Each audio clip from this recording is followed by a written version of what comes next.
Let's face it, we are all looking for ways to be healthier, to eat healthier, and to look better. And instead of sticking to specific recipes, why don't we try a new cooking concept? Chef Laura from Celebrated Cuisine is here to kind of talk about roasting and how it changed the way we approach our meals and how the flavors in them. Good morning to you. Happy New Year. Good morning. Happy New Year to you. Roasting is one of the best things you can do to fruit and vegetables, as a matter of fact. It's a great way to add a really nice caramelized flavor to your food. And when you do it with fruit, especially at low temperatures, then you find that you really get a really rich, sweet flavor without the extra indulgence that you might find at this time of year when you really don't want it. Right. So what I've been doing is I've been roasting off a couple different fruits, and I roasted some strawberries, which do beautifully, especially when you buy the big giant container at the Costco, Sam's, whatever. Exactly. Yes. And then all of a sudden you have half a container left, and they just aren't as pretty as you'd like them to be if you want to serve them. So those are the perfect candidates for putting onto just a sheet tray. And I lined this thing with the Silpat, the silicone baking sheet. It can go in the oven up to 500 degrees. You just roast this for about half an hour, 45 minutes at 300. Let me stop you right there. Now, what is the advantage of using that as opposed to just sticking it on our cookie sheet? One, it's a lot easier to clean. Okay. Two, it's reusable, so I save money. Okay. And I said it can go into the refrigerator, the freezer, the oven, whatever. 500 degrees in the oven, you can freeze it, etc., and nothing sticks to it. Okay. So it's easy to clean. But if we didn't have one, we could still do it with parchment paper or aluminum foil or something like that. Okay, absolutely, absolutely. But real easy to find anymore. So strawberries are obviously a great candidate for roasting off, and you can make some wonderful things with it. Some examples that I did here is I just took it and made it part of a yogurt parfait.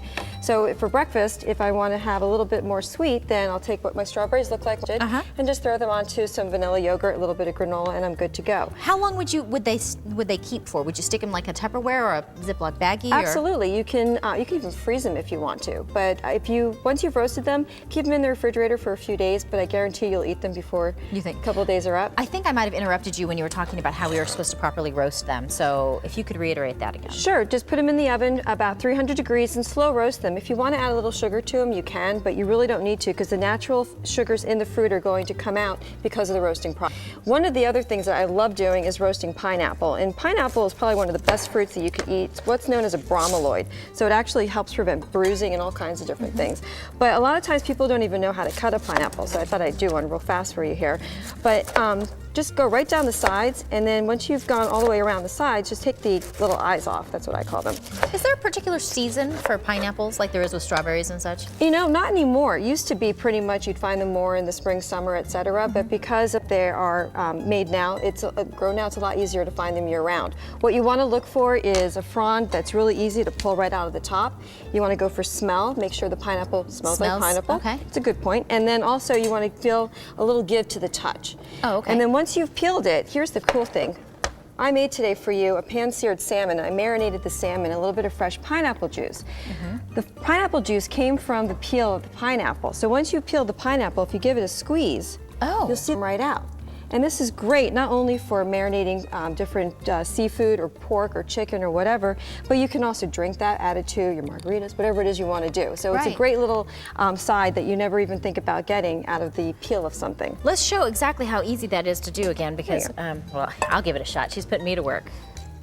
You just squeeze that and you can use that for your marinades. Exactly. Love that. So one of my favorite marinades for salmon especially, because salmon is so easy to find out here, is a little bit of pineapple juice, a little bit of brown sugar, some little garlic ginger. It's like a teriyaki. Exactly. And it's all coming from things you already have. I absolutely think this is a fabulous idea. So what I did then was I roasted the pineapple the same way. You see that great color you get on it? So we're looking for that little bit of golden, not quite toasted. Exactly, exactly. But you also get that nice texture to it, and it makes it that much more sweet. So what I did was I combined it with a little bit of kidney bean, pinto bean, black beans, some red onion, and I made a great salsa for it, and that became part of my main course for my salmon. Really healthful dish, completely indulgent. And then I also did the same thing with some golden delicious apples. I roasted those off as well, and this time I did go into the indulgent realm, and I made a dessert, which is over there, which is a... Where's the apple? Oh, right here on that corner. It's right inside. There you go. You're a pro, so you don't mind having your hands all sticky. No, no, they're the best tools you have, and they're easy to wash. But so I did the same thing for dessert, and I roasted the fruit first, just like we talk about roasting nuts before we put them into baked goods, because you bring out additional flavors in the nut. The same thing is true for fruit. And just The only thing you want to keep in mind is temperature, and do it for a long time until you start seeing some nice golden caramelization show up on the fruit. Perfect.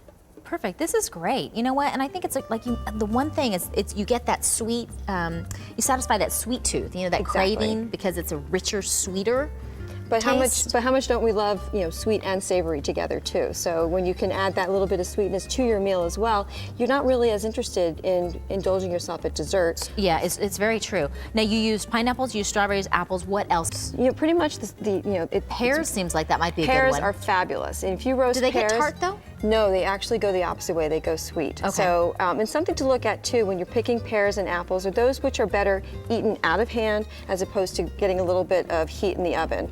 So when I do a dessert that calls for apples to go into the oven, I choose Golden Delicious as my first choice because while they're good when you eat them just plain, they're super fantastic when you actually put them into a baked Yeah, because good. I don't usually go for those. I go for like the Granny Smith or the Macintosh or something like that. But the texture completely changes once the heat has hit them, and so then you get this fabulous result. Ah, that makes a lot of sense. Wow, we're learning all kinds of stuff today, aren't we? Oh, fun. Yeah, it's all Chef good. Laura, thank you so much. My pleasure. for Happy coming New Year. in. Who would have thunk it? Happy New Year to you too Thanks for as having well. me. Now you can get a copy of Chef Laura's roasting recipes on our website. I know you're going to want to try them. That salmon looks fantastic. That might be dinner this week for sure.